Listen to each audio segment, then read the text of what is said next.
And we are live. This is Chris Crash from the Crash Canon podcast. Who do I have today for guest? I've got a returning one actually this time. Yes, Tell sir. everybody who you are. My name's Rob. I'm the co-host and producer over at Avoiding Babylon with Anthony. This is the second time I've been here. And I say we like the royal we. No, I appreciate you coming back on the podcast. I know that I've had some questionable guests according to Anthony on my podcast, so I appreciate you coming back and hanging out again.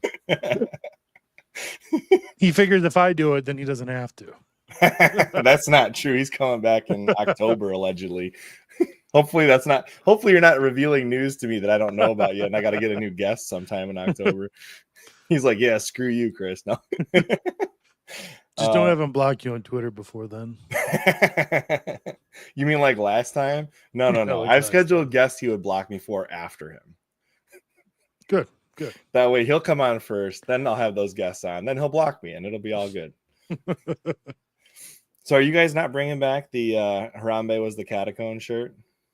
I have to basically recreate all the merchandise designs on this new vendor store.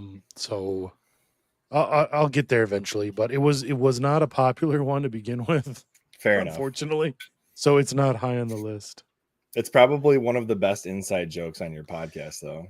That's the thing. For those that know it, it's hilarious, but only like 10 people know it. So I think that was one of the shows where it was like it got way deep into the weeds, and then all of a sudden one of the comments was something about Harambe was the Catacomb. So that was the politically correct version. The version that would have been much funnier and probably would have sold better, but I don't think we could have done it, was that George Floyd was the Catacomb. Oh, yeah. That's right. Was that Taffy's comment or somebody else? I forget who it was. Yeah, I forgot that. Yeah, everything did get weird after the George Floyd situation. Yeah. Really, like, because when was Harambe? Like 2015, 2016? It was right around the Trump election.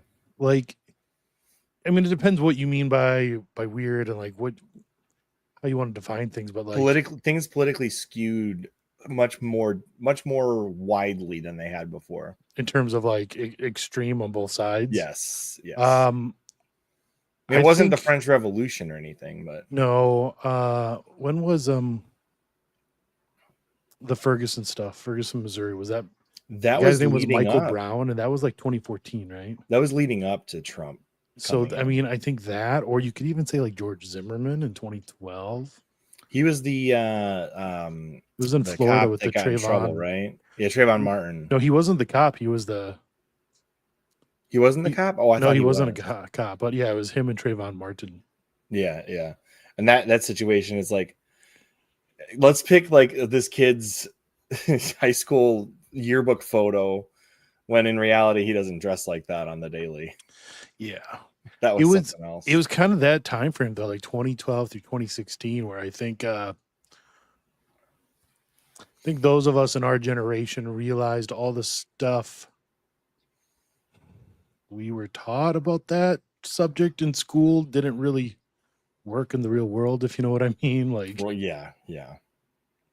There was definitely some governmental interference that led to the ideas that were being presented on the mainstream news. Mm-hmm. To say it in the most roundabout way possible. Kind of like the way that history has been recolored a lot in post, because like people who are living through, say, the Crusades, nobody saw the Crusades as a bad thing who was living through them, unless you were on the opposite side of the Crusades, but then you were stealing land in the first place. And even then, like, today we tend to blow, we make it seem like the Crusades were such a horrible thing that, where we went in that it was a big thing on both sides, right? Yeah. For the Muslim world, it wasn't a huge deal.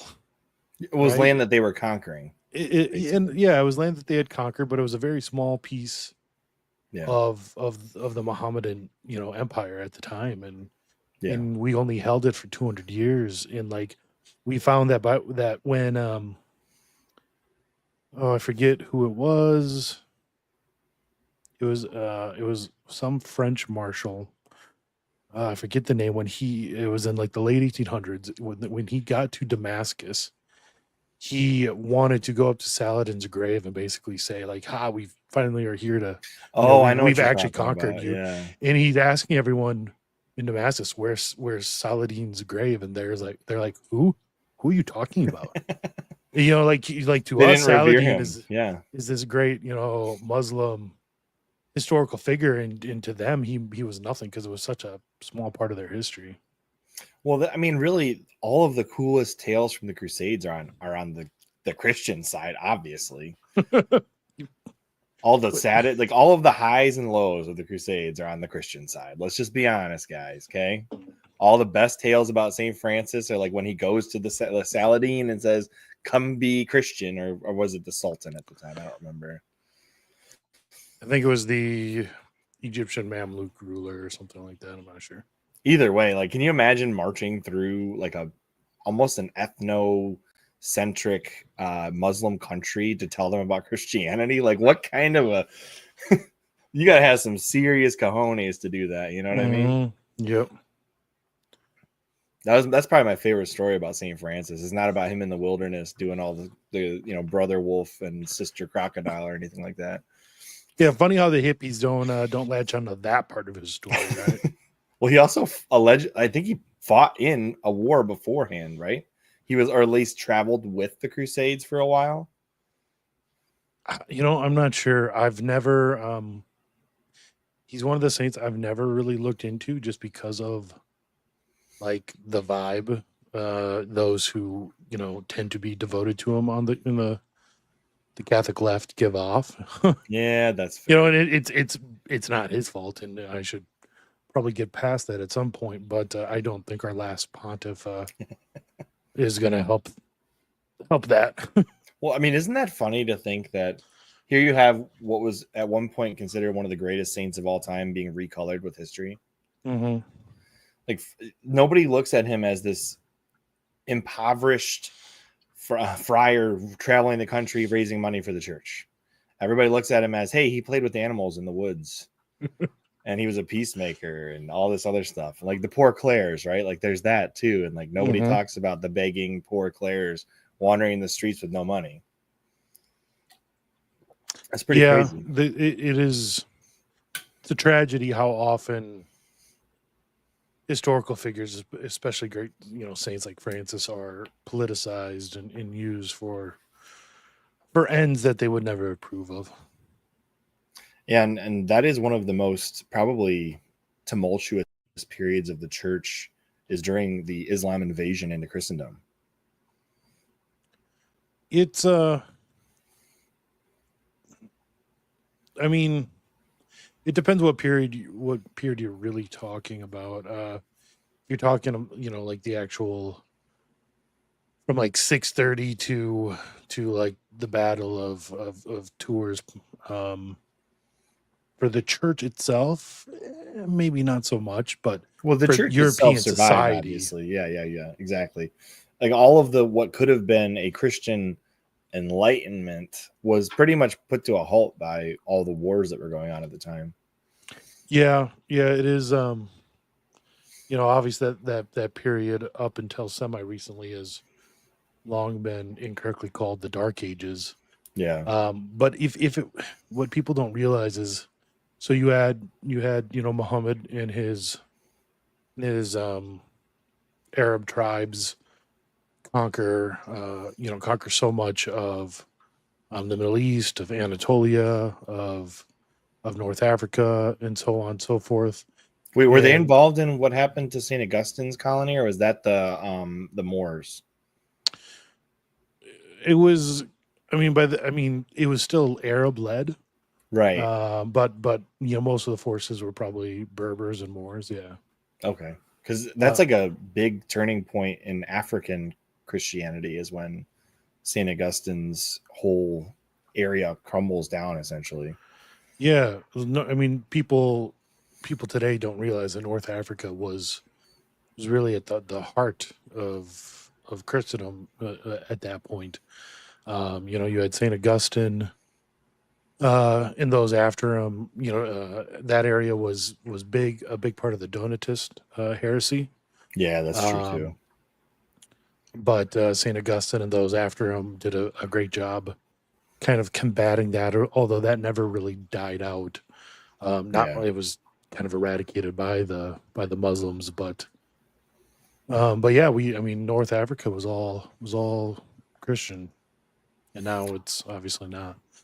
I did But see a map of that area because, like, if you were to take all of the surrounding Christian civilization at that time, it fills up most of the United States map, which is kind of crazy. yeah, it's a big area, and it was a very, you don't think of Africa really as being, I mean, largely like civilized, That's but North Africa at the time was, had been Roman for 600 years, ever since they took it from yeah. Carthage, and even then it was Carthaginian, and Phoenician. So civilization had been there a long time by the time the Mohammedans invaded. Now, at the time when they were invading, uh, they were probably more advanced than say like tribal warfare, but they weren't at the same like level of society that Christendom had been at. Actually, it was 100% just tribal warfare. That's what I thought. Yeah. It wasn't really um, until contact. Well, yeah, until they absorbed, North Africa and, parts of Anatolia, Asia Minor, and then later had contact with the Mongols and the other Turkic sort of tribes. It really was just Arabic tribal warfare that had gone on for centuries. What The reason why Muhammad was able to um, make it successful and make it spread out of Arabia was that he was able to unite the tribes with a greater promise of plunder, Conquering. basically, Yeah. right? Both material, as well as spiritual plunder, is basically all that Mohammedanism really is. Honestly, it was just a way to entice um, barbarian tribes. Is all it really is. What's funny is everybody wants to kind of separate what the Vikings and the Mohammedans were doing, but they were kind of two sides of the same coin, with the Vikings having their more Norse religion, but they're still like a conquering force united only by war and plunder. And Hmm. the Mohammedans kind of the same idea. Yeah, very similar. Now it's hard for us to really say with the Norse because all that survives of what we know about their culture, history, and religion is what Catholic monks allowed to survive. Right. So Like basically, Beowulf. yeah, everything written about them, was either written by or preserved by monks. We don't have anything else, so we don't have anything that didn't have to make it through that filter. So it's strange how, not really strange, but when you look at the Norse religion, of the Aesir and the Vanir and such, how what survives of it is very almost like proto-Christian in nature. Like you have Yeah. Odin, the All Father, who hangs on a tree for 3 days before he dies and is resurrected, and so on and so forth. So it seems like either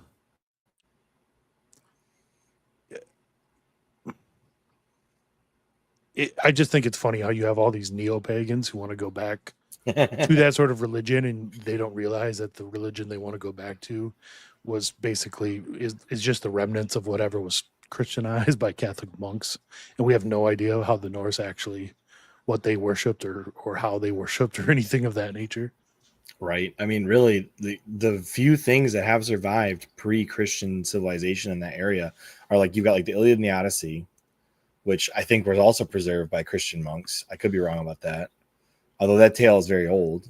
Yeah. And that's more Roman and Greek.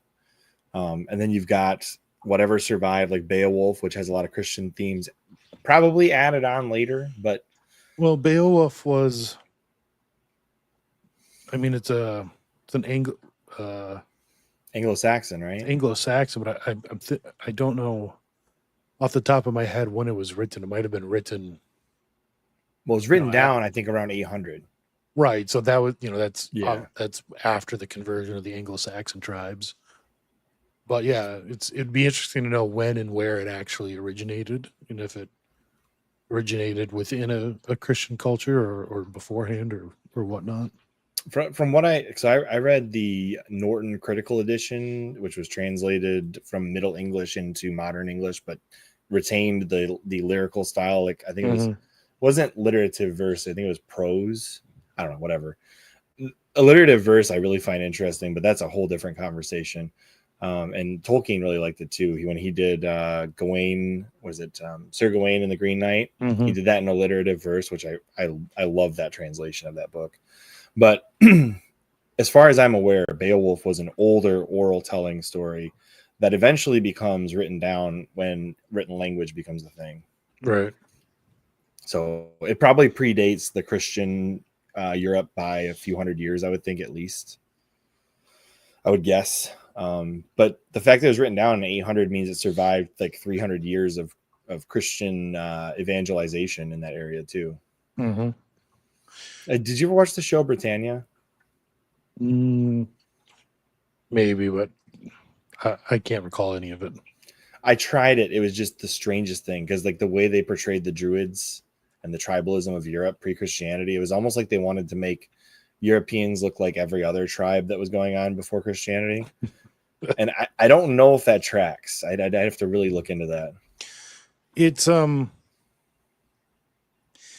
yeah, European prehistory is really interesting, and a lot of things have changed even since when I was a kid until now in terms of what we know or think we know. Like they're just now realizing like the Celtic peoples of Britain don't come from like Central or Eastern Europe where they thought the Celts originated. They come from Iberian tribes, which makes sense because we had the Celtiberians in Iberia, and we're wondering, we have the Celtiberians, which are somewhat Celtic, and we have the Galatians over in modern day Turkey, which are Celtic, and then you have, of course, the Gauls in France, and then the Celtic tribes up in England and Wales and Ireland and whatnot. And we thought they all originated from Eastern Europe. Now it appears that maybe the British Celts came from Iberia. Now, does that mean all Celtic peoples came from Iberia? It's hard to say, but like, you hear that like I think it was maybe at the, I forget if it's at the beginning or end of the Bronze Age, in like all these Greek epics, you have an entirely new people show up in Europe that they call the Sea Peoples, and it's the Sea Peoples that created like modern, well, not modern, it would have been the ancient Greek civilization as we know it, but we don't know where these so-called Sea Peoples come from. Are they just more of the Proto-Indo-Europeans that came out of the steppes and whatnot? It's hard to say, but like, yeah, the whole history of where what we know of as Europeans came from is really interesting. I have to say the most interesting weird stuff I've stumbled on recently includes the fact that most Europeans, Caucasian Europeans, share DNA with King Tut from Egypt. Like, well, how does that happen? You know what I mean? Like, that's strange. Although I do know that who was in charge of Egypt changed a lot over the years. Yeah, I suppose it's if I haven't. Like, I'm not a historian. I do small business accounting, so this so don't take History is a hobby. History yeah, is a exactly. hobby. Yeah. But I think there was something or some theory that at least some of the later Egyptian dynasties, weren't like natively Egyptian. And we Right. know, of course, the Ptolemies weren't, right? They're Greek. They Right. come from Ptolemy, one of Alexander's lieutenants. But I mean, like the later actual Egyptian dynasties before the Macedonian conquest, it's thought that they were not Egyptian or native Egyptian and were from the so-called sea peoples that kind of came and conquered areas like what's the island off of? Was it it starts with a T, right? Well, like you have Crete. I forget what the Yeah, civilization was called. Crete. The Mycenaeans, Oh, it um, wasn't the Minoans, was it? Minoans. Yeah, yeah, yeah. So Okay, yeah. these sea people show up and conquer all these old civilizations, and it's thought that maybe some of the later Egyptian dynasties were from these sea people. And if the sea people is a branch of the Proto-Indo-Europeans, then it would make sense that King Tut would be, you know, tangentially related to other European peoples and not like a Semitic Egyptian dynasty. Right. Yeah, the other interesting thing, maybe this is gets into more conspiracy history territory, Mm-hmm. but when they originally looked into the copper mines in Michigan when Michigan was being settled, they found a Minoan tablet. Really? Yeah, like they actually found. Nobody knows how it got there. There wasn't like some Minoan collector that settled in Michigan, but it was in there, and the mine was already partially mined. Sounds And the, like that Oak Island stuff almost. well, the purity of the copper Mm-hmm. matched the purity of some of the copper used in Bronze Age weapons. Okay. So there's some people theorize that the Minoans may have brought over copper from Michigan somehow. And I'm Now, like, how on earth would they have? are there copper mines in Michigan? There's a ton of them. Okay. Michigan's biggest business besides lumber early on was copper. Because where I live up here in northern Minnesota on the Iron Range, of course, it's all iron ore, taconite, Right. things of that. But there is what is thought to be the world's first or second largest untapped copper nickel deposit. Okay. Basically right under me. So yeah, that's interesting. But Yeah, here in Minnesota, we have the Kensington rune stones. I don't know if you've heard of those. would that be more like the Stonehenge or more of like something else? Basically, stones with Viking runes found on it Okay. in a farmer's field. Now, all the investigation they've done, it shows like it's probably a hoax, but for a long time they thought it was evidence that the Vikings from like the settlement founded by Leif Erikson out in Newfoundland, maybe made it all the way to here to Minnesota or something. I've heard that one before. There was like a not unsolved. It was unsolved mysteries is different. It was like oh man, unearthed. They had unearthed America, and they wanted to prove that Anthony. There was like an unearthed America where they were trying to prove Vikings were in North America early on in the American history before like your Before even the Leif Native Erikson? Americans. Yeah. I don't know about Leif Erikson, but there's like a legend amongst the natives in California, at least, that there was golden-haired people that showed up on boats. Yeah, I forget the name of that of like the earliest native civilization. I should say just Indian civilization we know of. I forget the name, but so there's so Leif Erikson of course said to have come to Newfoundland, in the 900s, somewhere around there, early 1000s. I don't know the exact dates, but there. Have you ever heard of Saint Brendan the Navigator? I have heard of him, yeah. So I don't know much about him though. he's an Irish saint, I think from like the 500s or 600s, and there was stories that he actually had found a land west of Ireland. And and this is why, for instance, Leif Erikson and the Vikings traveled west as well, because they were looking for this rumored land. And there are rumors or stories that the Irish Saint Brendan the Navigator actually found the Americas even before Leif Erikson by a few centuries. Because you don't let me talk, Anthony. Oh, that's funny. I you know what? Now that you've brought this up, though, I do. Yeah, I think it is. Wasn't that one of the 12 apostles of Ireland, Brendan? I That's what don't I've heard. know much more about him, honestly. Actually, one of the most interesting stories I've read coming out of Irish saints was the guy that sat on the chariot with St. Patrick. And because he decided to take a nap in the chariot, let St. Patrick ride the thing, is like divine intervention. The spear hits the other guy instead of St. Patrick. And then St. Patrick evangelizes Ireland. I don't remember what the guy's name is, but it would make a really good children's story about taking the place of somebody, martyrdom, all that fun stuff. Gotta love early church history.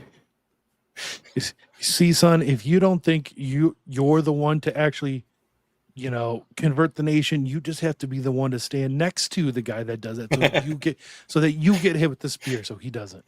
And then you'll take be one for the team. Instant sainthood. Yeah. Oh man. Says Saint Brendan visited a hermit living in America. Interesting. You know what else though about Michigan is weird, and this is 100% true, not a conspiracy. I found out through History Channel and some scientists. Mm-hmm. There are 2 underwater Stonehenges in Michigan. Interesting.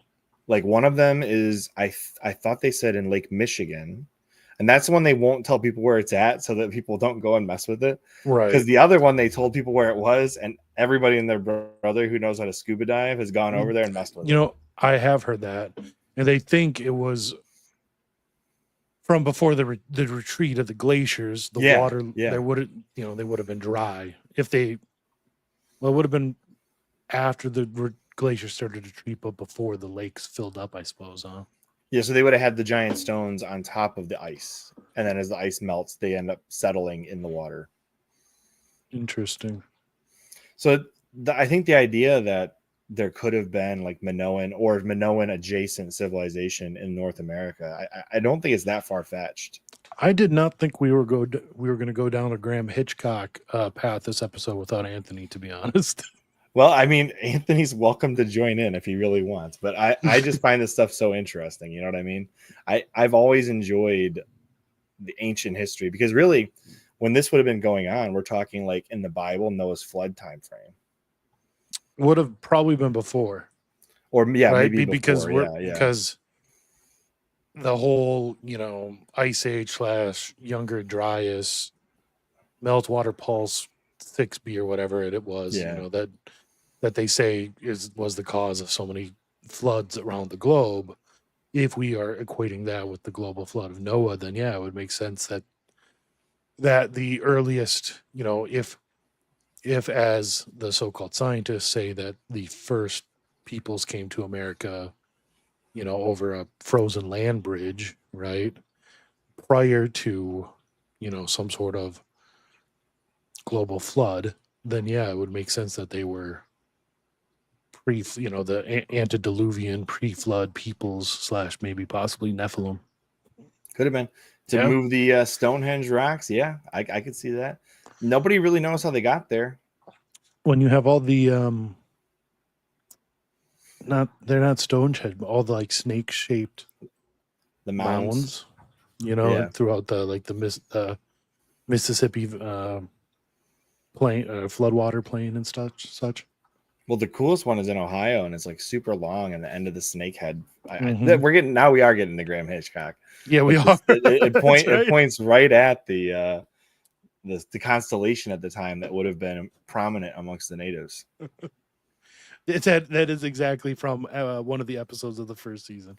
It is, yeah. I did appreciate learning about the mountains because nobody talks about them. Yeah, I had no idea they existed. Well, how would you? Everybody pretends like the first people ever here were the Native Americans who probably weren't the ones that native. were here when we got here, and it's like, yeah, no, you did like literally just got to where you were when we got here. Yet somehow we stole the land from you, even though you stole it from them. Well, and it depends. It also depends on like who was here, right? Did they kill them? Were there people here? We don't know. Did they intermarry and just become one nation? We really don't know what happened. Although probably not, because the natives were very violent at the time. Well, when you look at like language families, you have like the Navajo and Apache, right, in the southwestern U.S. are from the same language family as like some, I forget the name of the tribe up in like northern Canada. Hmm. Right? So would have been, they have a common origin from somewhere like east, far northeast. And something drove them from there, and they split into two groups. One went to northern Canada, the other was driven by all the other tribes all the way down to the southwestern U.S. Yeah, there's also the commentary on like you don't have like the atmosphere is different, right? I know that you guys did that with was it Hitchborn? Yeah. That was a cool episode, by the way. I always kind of reference back to that in my thought process when I'm trying to figure out how there could have been bigger, longer living people. Mm-hmm. It makes sense. His theory, anyway. It's something that the so-called scientists and evolutionists can't deny, because they accept it as fact, because we have fossils of these insects, of like dragonfly sort of insects that are like 3 feet long, and they can't survive in an atmosphere because like they ours. respirate through their exoskeleton. So you need an atmosphere that has a drastically higher oxygen content and higher pressure to get that sort of respiration needed for a 3 foot long bug through an exoskeleton. Yeah. Oh yeah. And then they try to say like, the what is it? The earth had rain consistently for periods of time lasting hundreds of years. Mm-hmm. And it's like, how could you have that unless the atmosphere had a lot more humidity in it? Like you'd have to have like a thicker, more humid atmosphere for a consistently long period of time. Yeah, exactly. Plus with much higher oxygen content. Right. Because you need that oxygen, to bond with hydrogen to make water. So yeah. Oh yeah. The whole, everything in the Bible has, at the very least, even if you don't want to play the Bible as a young earth creationist story, if people don't want to accept that, you have to accept the fact that the Bible is the only narrative that consistently tells the truth. Yeah, and it's one of those things where the deeper we go, the more we find out, the more it ends up matching what we're always told. Now, I had a thought. So back to like recoloring history. Mm-hmm. I don't think it, at the time when the Spanish showed up and ended pagan ritual sacrifice, anybody thought that was bad. But now we have, the pagan Batman coming out. Did you see that?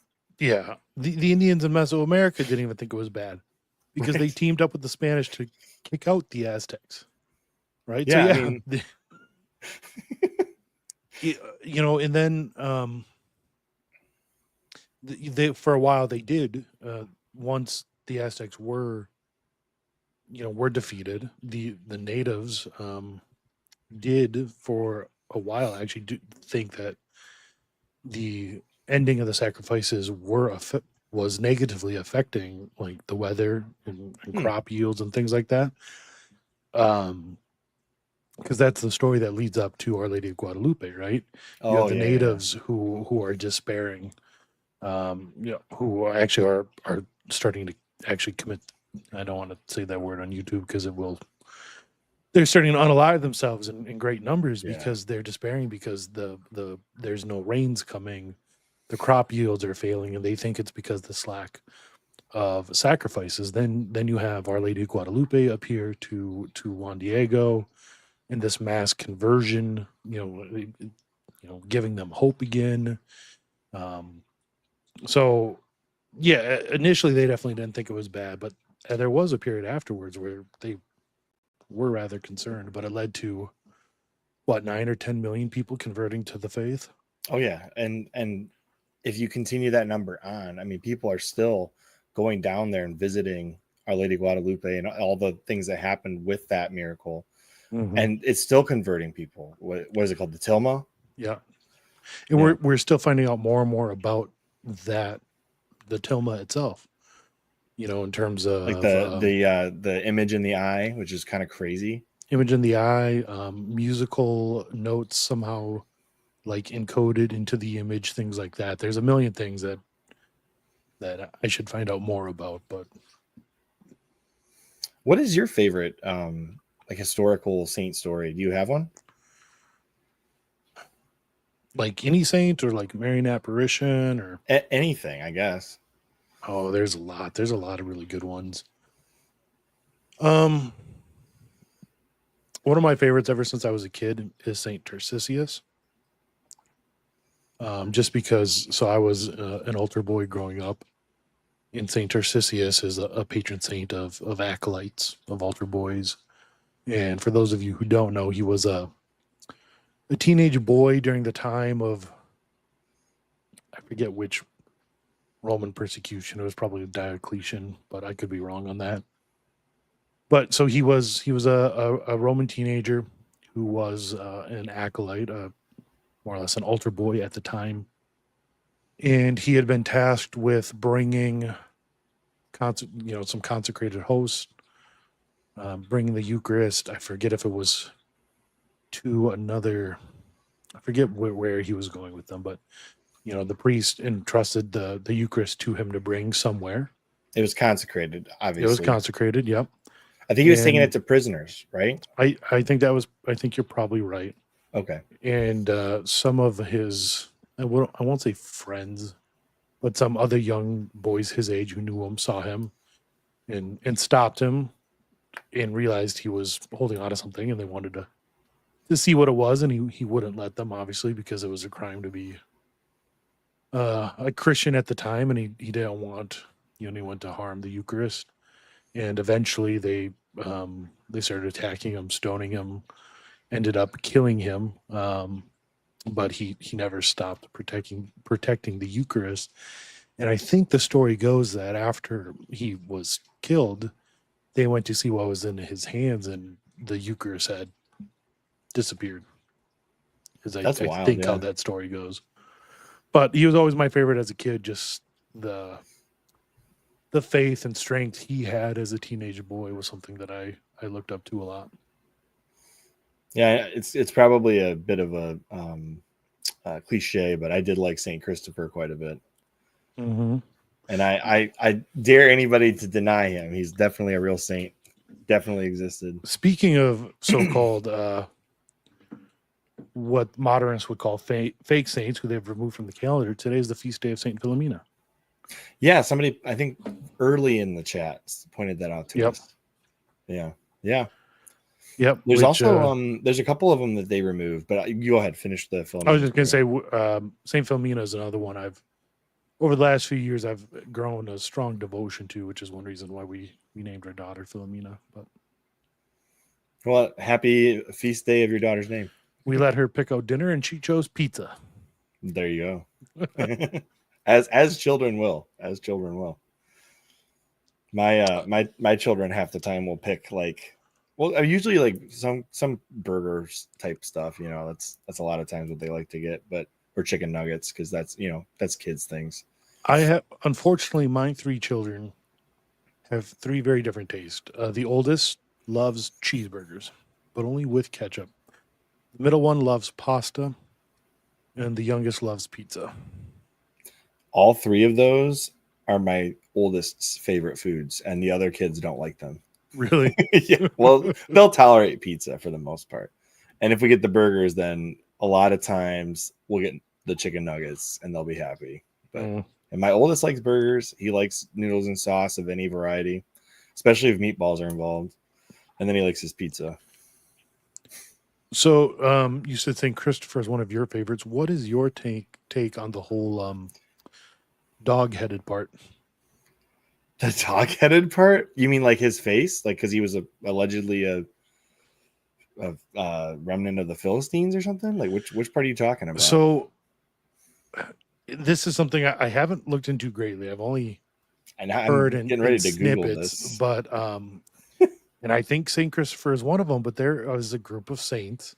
Oh, because they get depicted that way. Yeah, I know what you're talking about. They're like the dog-headed saints. I forgot about that. I think that was like a carryover from previous cultures that made it into Christian iconography. if I remember correctly. But let me look this up. I'm curious. Dog-headed saints. Dog-headedness, yeah. Dog. Cynocephaly. Yeah. Understanding the dog-headed icon of Saint Christopher. It's an Orthodox arts journal, but I think we can probably trust it. I think most of the iconography that depicts Saint Christopher and other saints with the dog head, I think mostly they are Wow. Orthodox icons, but Yeah. Interesting. It conjures fantastical stories of werewolves or of monstrous races from Pliny's Edge of the World. Interesting. You know what? I've seen this before, but for whatever reason, it didn't come back to me right away. That's so strange. I love how one of the theories is that it's a mistranslation, that someone drawing the icons mistranslated Canaanite as meaning canine and drew them with the dog head that way. Well, you know, one of the funny carryovers from the Golden Legend is that the translator into English, when he was like famously trying to convert all the names to mean something in Christendom, and you know, because every name has to have meaning. Yeah. In some cases, he was just flat out wrong on the translations of what the words of the people's names meant, and so he would just make stuff up on occasion. And those things he made up became hagiography. You know, it's like and it's like, who cares? Like, it makes it cooler. Why do we? Whatever. It's like when either in school when you're writing a paper and you're like, yeah, I'm gonna make this up and throw this in there and hope they don't notice, or like when you're writing a tweet and it's just total BS, you can be like, you know what? I'm just following in the great tradition of just making stuff up and writing it down and have people believe it for centuries. You know what? Like sometimes a legend is more important to protect than it is to be correct. Though yes, true. But my least favorite thing is when Anthony just throws something out there, just makes it up top of his head, just throws it out there to piss people off, and ends up he's right. And it happens a lot. It happens way more than it really should. The best one is definitely The Thief on the Cross, where he actually got James White to write a homily about him. Or not a homily, a sermon, because not a homily. And then you look it up in all the saints and fathers, and it's like they were saying the same stuff. Well, like, actually, not only that, but you have early church, like one of the extraneous gospels includes a story about Dismas meeting Joseph, Mary, and Jesus. Yeah, when Dismas was a child, he was either sick or crippled in some fashion. Yeah. And this was when they were coming. No, this is when they were going to Egypt, right? Yeah. Dismas's father, I think, was part of a group of bandits that were, camping out or living in the desert on the way between Bethlehem and Egypt. And Mary, Joseph, and Christ are traveling through, and these bandits are kind to them, take them in, give them shelter.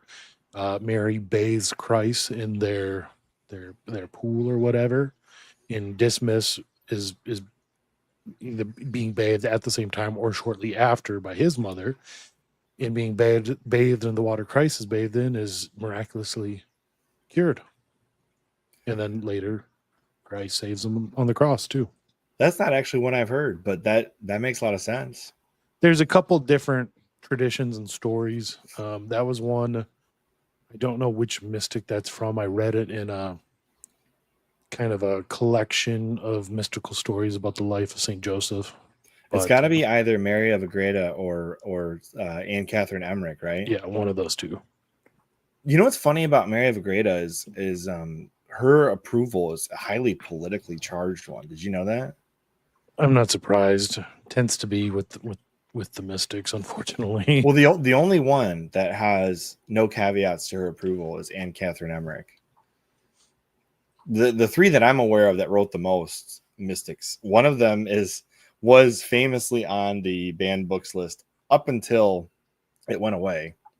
Another one, Mary of Agreda, they really wanted a mystic to be recognized by the church, and so they pushed it politically as hard as they could, and eventually got it approved from their like local country. And so like in that, I forget, is Mary of Great Spanish? Is it Spanish? Spanish or Portuguese? I mean, somewhere in Iberia, yeah. One of those two. Anyway, so locally she's approved for prayer, meditation. I mean, she is a venerable, right? She's a venerable, yeah. Right. But her writings, just because you're venerable or a saint doesn't mean your writings are approved. True. So those are two different things, right? Like I don't think that there's an imprimatur on. Don't quote me on this, anybody who's listening, but I don't think there's an imprimatur specifically on the diaries of Faustina. But I do know that there is on specific writings she did. Yeah, I don't know if the diary itself has one. Right, because the diary is like all over the place with different mystical type writings. Yeah, there's some weird things in there. But obviously her most important works did receive an imprimatur. Yeah. I mean, so I know with Anne Catherine Emmerich, at least more recently, her writings have been brought into question. Really? Yeah. So because she basically, because hers has got the most approval, right? But I think it's been more recently they've been brought into question by, those who don't like everything she saw. But they say she told all of her visions to her confessor, and he wrote them down. Her doctor, actually. It was, well, the person who wrote it down was a priest. I do know that. The person who wrote down the visions of Anne Catherine Emmerich, it was filtered through a priest. Maybe I'm confusing priest and doctor, but yeah, I think they're questioning his interpretation of what she said. Interpretation and memory, yeah. Well, that's funny you say that because I think he wrote it all down after she died. Maybe. I'd have to look that one up. But I do know this. A lot of the main proponents that her work was doctored are hardcore into Medjugorje. Yeah, I believe it. And one of the mystics who claimed her work was doctored is actually Maria Valtorta, who is the other mystic who's banned books. Her stuff was on the banned books list until it went away. Yeah, I don't know much about her. I know a lot of the people who are fans of her I'm careful about, I guess. I have read some of it. I'm not going to say like I question a lot of things in it, but I've read some of it. There's actually some portions that, in my personal opinion, have a Gnostic value to them. And so I'm like, that's interesting. Like there's a whole conversation in her writings where they talk about Jesus defining the difference between the body and the soul. And I'm like, this is just weird. It sounds very Gnostic to me. Little dualist there, yeah. Little dualist, yeah. But then again, I also have to keep in mind that anybody who is a mystic, you're getting the human interpretation of what the mystic saw. So we always have to keep that in mind. And a lot of times there's nothing saying that the visions, or messages that the mystics receive are meant necessarily for anyone other than them. Right. And because they are visions, it doesn't mean that they're historically accurate. Williamson was a fan of Valtorta. Interesting. That does not surprise me. That does not surprise me at all. Did he die excommunicated, or did he die in communion with church? I don't remember. So his initial excommunication was lifted, right, with all the SSPX bishops. But I do think he was then excommunicated again in like 2015 or something. Was that after he got released from, or maybe kind of pushed away from the SSPX because of his comments on some World War II people? Yeah, I think it was afterwards. And I don't know if, once again, I don't know if they actually declared him excommunicated, or people just said that his actions, excommunicated him, latensis, or late sentia. Which those ones you never know if they hold or not, because who's to say? Right, because it's dependent on, did they do what they said they do? Did they do it with the intention that's necessary for the excommunication? It's like the whole thing with Lefebvre. He died while the Vatican city was excommunicated, right? But they didn't declare him excommunicated. They said his actions excommunicated him. So it's one of those things like maybe, but if you were so sure, you should have just declared him excommunicated. Like you have that power and authority. Well, there's also the material heresy versus like actual heresy, right? Like Form people can be material, like right. Form over. Yeah. Sorry. Yeah. Like most Protestants are definitely material heretics, right? Because but they've never been declared formally to be, personally a heretic. That's why Protestants are okay with you being a Christian and a Freemason, because they don't understand that you can that the Freemasonry is actually another religion. Very true.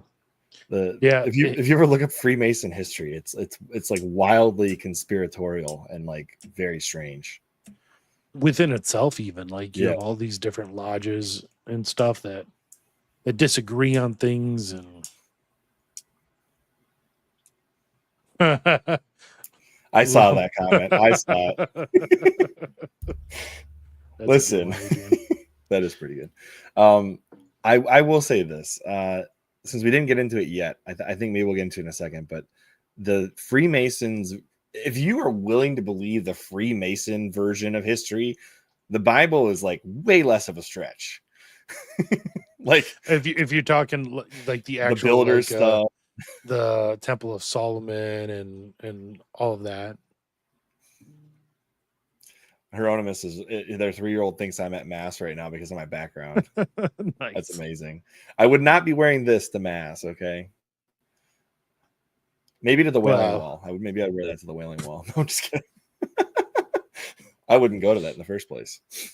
Why? It's just a retention wall of a Roman fort. Do you know what's very strange about that wall? And this is, I've never talked about this on the podcast, but you might find this interesting. That's the only wall that's standing. And you know what's strange about that wall being the one that's standing? It'd be the only one of the walls that would have witnessed the crucifixion because of its proximity to where it occurred.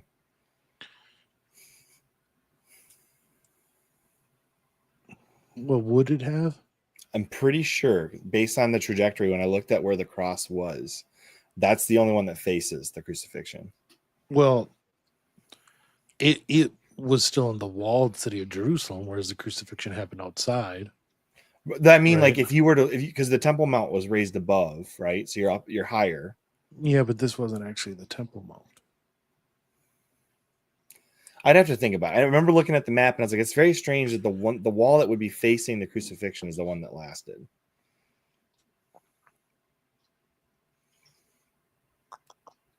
Yeah, I don't know enough of like where the crucifixion happened in relation to the old city to know. I'm pretty sure so that the wall that's there is the western wall, right?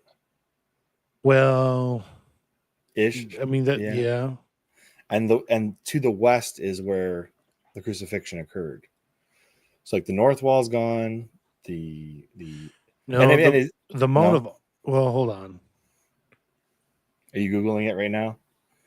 Because, well, I'm just. Oh man, I love this comment. Mormonism is white men's we was Christians.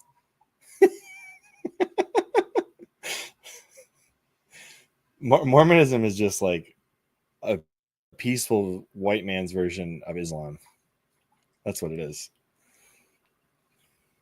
So I mean, the western wall, the Wailing Wall, would have been real nearby the Praetorium, so it would have seen, it would definitely have seen the scourging at the pillar, the crowning with thorns, things of that nature. But yeah, if the crucifixion happened to the west, then yeah, it would have been the. See, I don't think anything is by accident, right? Like the only wall to still be standing is the last vestige of the religion that denied Christ. Well, if it is though, isn't that wild? If it is, have you? Can I share some of my screen real quick? Yeah, absolutely. Okay, should be showing that. So that's the Temple Mount, right? the temple proper's over in that corner, but the Wailing right. Wall's over. Yep, and I believe because What you have this to orient shows it. is that the Wailing Wall was the wall of the Roman fort, not of the Okay, temple. okay. Well, I mean, but I'm sure that they just consider that part of the temple, right? I would assume not temple proper, but because it was in proximity to the entrance and everything else, right?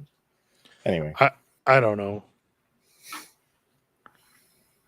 but I because if it was part of the temple, I then well, because you're that would be where the Romans would be allowed, would be in that section that's outside of.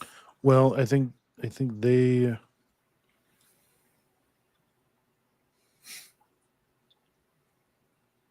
It's been a just minute looking since I through looked into here. this. I remember spending a little bit of time looking into this a while back, and I was like, oh, that's interesting. The plot twist of Providence visiting the Wailing Wall actually signifies reparation for the Passion. Interesting. That would be interesting. that's something, that's for sure. Oh man, yeah, but I'm gonna have to look deeper into it. I remember looking at it one time and thought, wow, if it is literally just the western wall that survives the Roman tear down of the temple, and it's not actually technically part of the temple. The temple fell, but it would be the west, which is where the crucifixion occurs in proximity to the temple. Mm-hmm. I don't know. Maybe that could be something. Maybe that could be a symbolic. What's his face is a symbolic world. What's that guy? The guy that Anthony complains won't come on your podcast.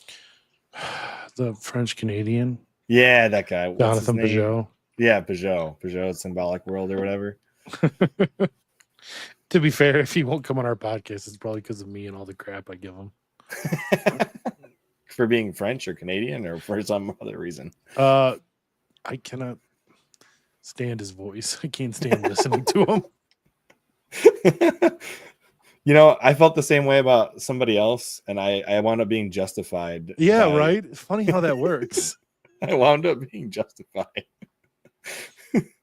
You could call it a reasonable voice. We'll say that. To be fair, right now I have no favorite Canadians because I've been sucking their smoke all summer long. I still like Kennedy. Yeah, but and Brian Holdsworth. I still blame them. Have you guys been getting the smoke in Michigan that we've been getting all summer?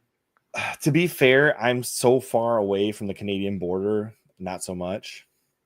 It's been either like today. It was clear this morning. By the time I left home from work, you couldn't see because you're in the north, right? You're in kind of the north. I'm 15 miles from the border. Yeah, that's what I thought. Yeah, you're pretty close. See, I'm closer to the border of Ohio than the border of Canada. I don't know what one's worse. I mean, I haven't been able to not go outside because of Ohio, wildfires in Ohio. So I suppose this summer Canada's well, that burning of that train was horrible. Oh, that's right. The East Palestine. That one affected me a lot. It's funny that it happened in East Palestine of all places. Like, so you've East Palestine, otherwise known as Israel. Yeah, I know, right? We just have our own little Israel in Ohio. And we're burning trains there. Oh my gosh, this is like World War. That is horrible. No. That is the worst. Like, think about the symbolic aspect of that. We're burning trains in East Palestine, Ohio. That's horrible. If Trump would have been in the president at the time, they would have made a big deal about that fact, I'm sure. But since it was Biden, they didn't. It's funny how you don't hear about that story anymore. Oh, I do. There's a lot of people that I'm sure the local.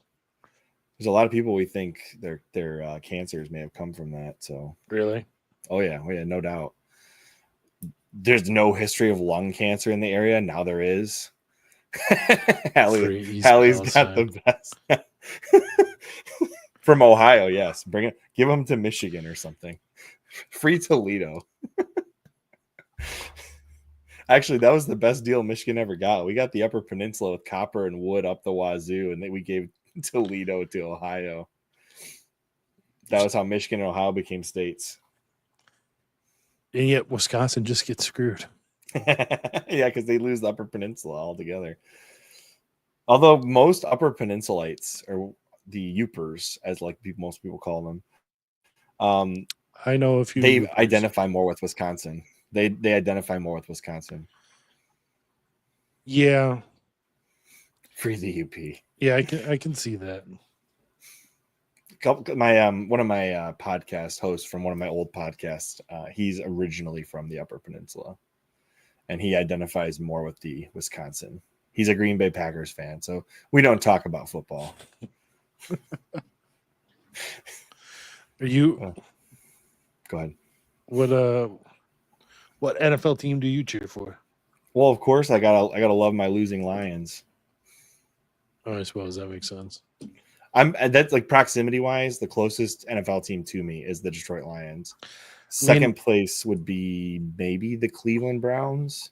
Either way, that's some real sanctification right there.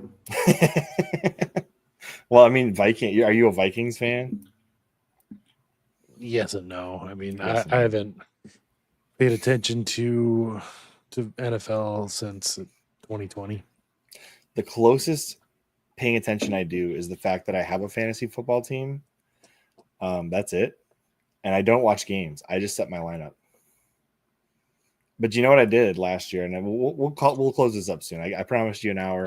I don't want to push too hard here, but last year I drafted Harrison Butker first in every league I played in. In fact, there are sound effects with your drafts on the Sleeper app, and when I drafted a kicker in the first round, I got booed. Like the app actually booed me. I saw online that in someone's league last year, you know, they usually have like the winning and losing bets. Yeah. The loser had to enlist in the army. What? Yeah. Really? And the guy did. That's hardcore. Yeah. Like that's pretty terrible. Wow. That's some commitment that he actually did it too, though. My goodness. What's the worst bet you've ever, I mean, besides that one, what's the worst bet you've ever heard of from a like something like that? I don't know. I never played much fantasy football. Probably the worst bet I've ever seen was the guy had to propose to his girlfriend of like 2 weeks if he lost. Yeah. So he did. Hopefully she was the one. Or she said no. Like, see you later. Oh man. Yeah, Dan Campbell's a dog. That guy goes for it on fourth down more than anybody else I've ever seen. I once had to shave my eyebrows, but it had nothing to do with fantasy football.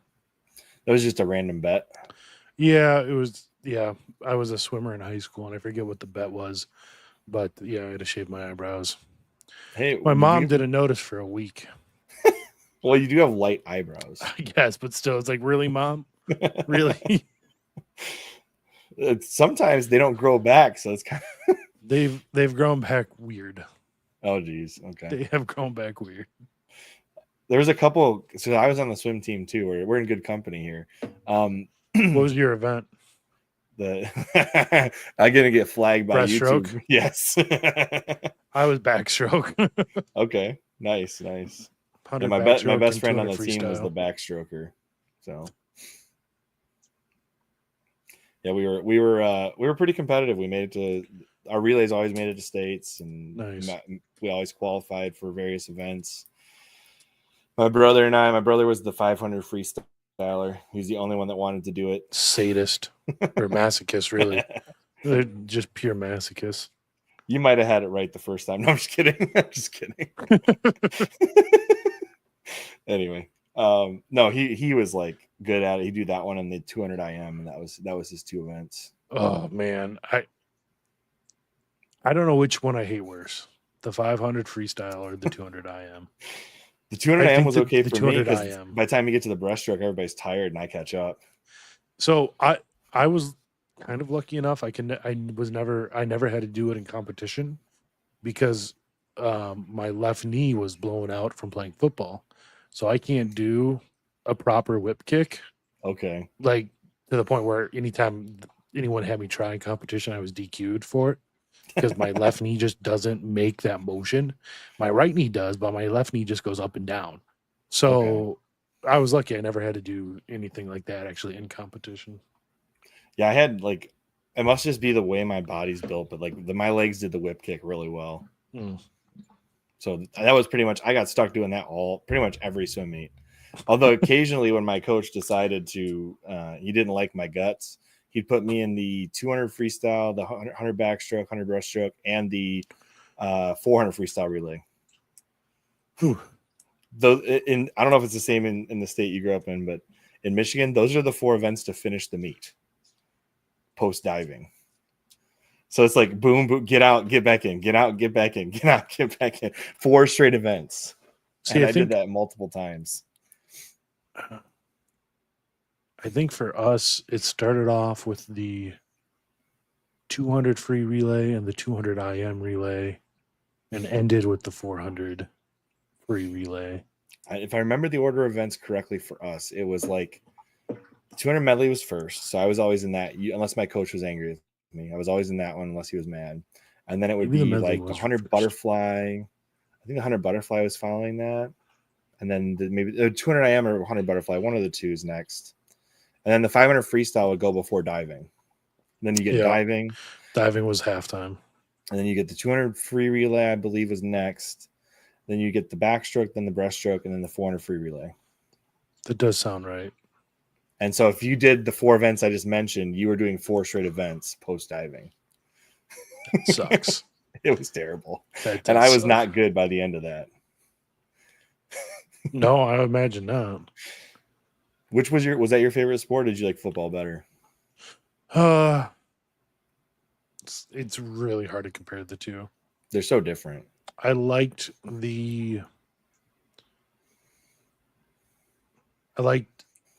you had to push yourself individually with swimming, because it is an individual sport. You're always competing against yourself and pushing yourself to do better. But I liked the team aspect of football too, though. On the other side of it, as well as just kind of the, I don't know, combative aspect of it. You really felt like you were out kind of on a battlefield of sorts. So I like that a lot too. But my favorite sport of all and I didn't play this until college, was rugby. Oh, really? Mm-hmm. I still to this day have never played rugby. Is it more fun than football? It's very different. It's a lot more running, right? There's no set plays in rugby, so it's continual motion like soccer. Yeah. But it's you don't get the big hits in rugby like you do in football. It's more grappling in terms of like tackling. You don't have pads, so you can't just drop a shoulder and wreck someone, because you'll get wrecked doing so. So it's a lot. There's a lot more of a technical aspect to it. But no, for me, what was fun about rugby was just the camaraderie. In football, it tends to be very positional based in terms, like linemen hang out with linemen, backs hang out with backs, so on and so forth. In rugby, everyone's always got everyone's back, and then afterward, and it's probably because in America it's such a smaller group, right? A smaller kind of self-selected sort of group that after a rugby game, you hang out with the other team, both teams get together and drink. In rugby, as they should. Yeah. Rugby is it's got a big drinking culture, which was really fun in college. Not something I necessarily recommend for everyone, but it was just cool. Like I said, it was just a very tight knit group of people, both with your own team as well as with other teams. So. Yeah, the only other sport that I've considered, like, rugby sounds fun, but I've read a book where they talk about Gaelic football, which is supposedly similar to rugby, and I would like to try both of those sports at some point in my life. Have you ever heard of hurling? Hurling? Yeah. Like, It's an Irish sport, Irish and Scottish sport. Think lacrosse, but instead of the little stick with the net on the end, think of like a wooden axe that you use yeah. to bat a small wooden ball, you know, across this field at other people. Look it up. Wow. It's I'm it's it's like He's like cricket with pain. it's like field hockey mixed with football, Okay. but That's with, like so I said, these interesting. like wooden scythe axes sorts of things. Sounds dangerous. Yeah. All right. Well, is there anything else you wanted to talk about tonight, Rob? Not off the top of my head. You gonna make sure that Anthony approves of co-sleeping before you guys get this baby baptized?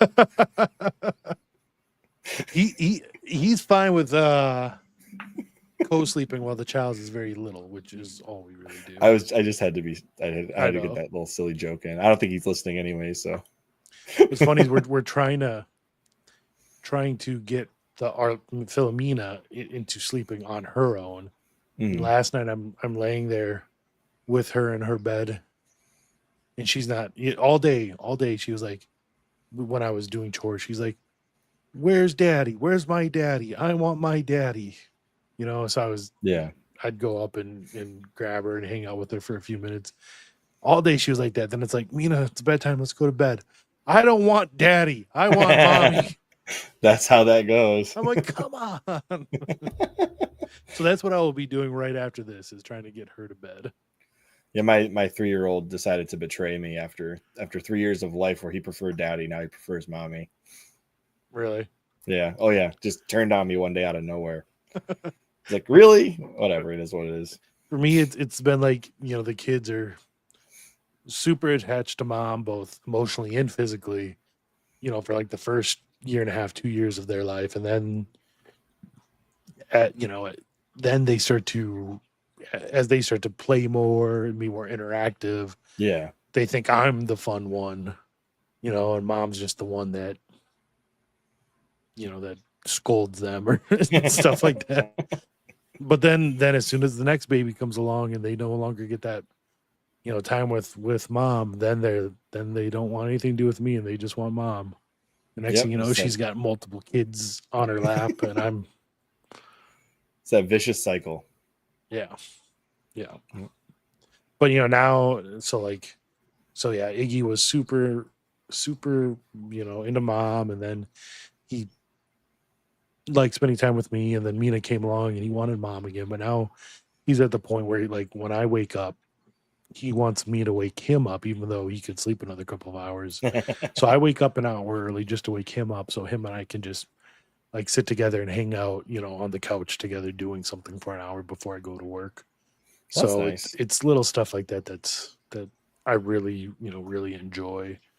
That they're starting to appreciate. Yeah, my oldest has always gotten up at like 5 a.m. no matter what. Even as a baby, as a toddler, as a 5-year-old, and now as an 8-year-old. He gets up at 5 a.m. on the dot. And none of the other kids did it until our 5th child. And so those two have developed a special bond because she would get up and go and snuggle with her older brother all the time. And that was kind of cool, actually, for a little while, especially since mom got to sleep in longer because of that relationship. Yeah. But it's funny, like the kids they're just all different. Mm-hmm. Yeah. Yeah. Iggy and Mina, which are our second and third, they're very close. It's anytime they wake up, the first time they see each other, they both yell each other's name and run and hug, and it's like, you guys, you both you both saw each other right before going to sleep. Like, it's not like you've been apart for a month or two. Like, right. but Yeah. it is cute to see. Well, I just want to say, Rob, I wish you and your wife the best with this next delivery, and pray for you guys, and hopefully we'll get you back on the podcast sometime in 2026. Yeah. It hopefully, yeah. After you're starting to sleep again at some point. I don't, you know, it's one of those things. Once you have that first one, sleep never gets back to normal. No, then as soon as you get old enough to get it, you get naps in the middle of the day, and that messes you up again. Oh, my nap just sounds so good. Oh man, I'll tell you what, I could have definitely napped today, but I had work all day, so I couldn't. Yeah. Then my brake line broke on my way home. That was fun. Really? On your car? Or? On my drive home, my brake line just that was a rough drive home, I'll tell you that much. But on that note, pray for me for tomorrow because I gotta fix it. Yeah, for sure. Definitely will do. All right. Well, I'll talk to you later, Rob. And if there's anything you want to plug before maybe you can plug your new merch shop. I don't know, whatever you guys have up on there. I don't have the link out the top of my head. But yeah, for anyone watching, Thursday, I don't know what we're doing tomorrow. Well, I have an idea what we're doing tomorrow. I'm talking about something that happened today. But Thursday, the Longhouse, right? Yeah, we will probably be talking about the Catholic Longhouse tomorrow, I would imagine. Thursday, we're having Taylor Marshall on to discuss his new book. I think, don't know the exact dates, but at some point soon, we're having Charles Fani on to discuss his new book, The Most Powerful Saints and Exorcisms. So we have a couple of guests coming up here soon. So yeah, check us out over on Avoiding Babylon. I'm definitely gonna be tuning in Thursday night. That's gonna be cool. I have that book pre-ordered. I'm just sad I didn't get the pre-review copy. I tried to get on the list and I couldn't quite make it in there. Yeah, I haven't gotten a copy of that one yet, but we've whenever we've had Dr. Marshall on, it's been a good conversation. So I'm sure Thursday will be too. Oh yeah, and he is phenomenal. He's one of my favorite Catholic apologists. If you could even call him that. I'm not sure if he's is he an apologist? Would you call him that? You know, I don't think he sees himself that way necessarily. So that's true. You know, he always calls himself a dad with the webcam. So if he's not going to claim the title, I'm not going to thrust it upon him. Dr. Marshall. Anytime Dr. Marshall's talking about Catholicism, I usually try to tune in. Yeah. What I loved is the times we've had him on, we've talked, we've discussed stuff that I'm not going to say outside of his wheelhouse because he was very knowledgeable on everything we've talked to him about, but it's things that you don't hear him talk about very often. So those are the fun conversations, for me, because, you hear him talk about the rosary all the time, which is great. Of course, you can't obviously talk about that too much, but it's like when we had Father Ripperger on, we talked about his life growing up. That was cool. We talked about his life growing up, and sure, we probably lost 300,000 views because we didn't talk to him about exorcisms and demons, and that's what people, will watch in the algorithm.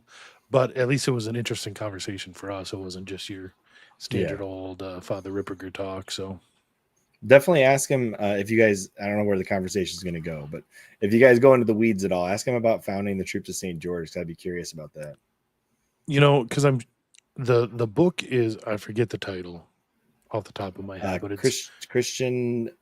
How to build a Christian patriot, right? Something like that. It's how to build a Christian American society. Yeah. So I imagine something like the Troops of St. George will come up in that, and it's something I've been interested in maybe starting at our local TLM parish, because we live in an area like the town I work in.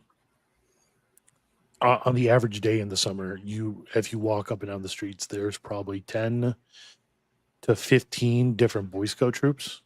You'll see, because they're all going out into the Boundary Waters canoe area for trips and stuff like that. So we live in it's got to be one of the top areas in the country for those type of activities. But I'm not going to have my boys join the Boy Scouts. There's no way in hell. So it'd be cool to have them, do something like Troops of St. George. We have a pretty cool Troop of St. George near me, actually. It's been great for my boys. So shout out to them. They're going to be rebooting it again in the fall, and I'm looking forward to it. Nice. So, all right, Rob. Well, everybody go check them out on Thursday when they interview Taylor, and maybe check them out tomorrow when they talk about the Longhouse or whatever else they talk about. And I'm sure it'll be an enjoyable podcast one way or another. I'm sure we won't make any friends. That could be true as well. All right. Well, I will let you go. Go take care of the kids and the wife, and we'll pray for your safe delivery for your next child. Thanks, man. Have a good night. You too. Yep.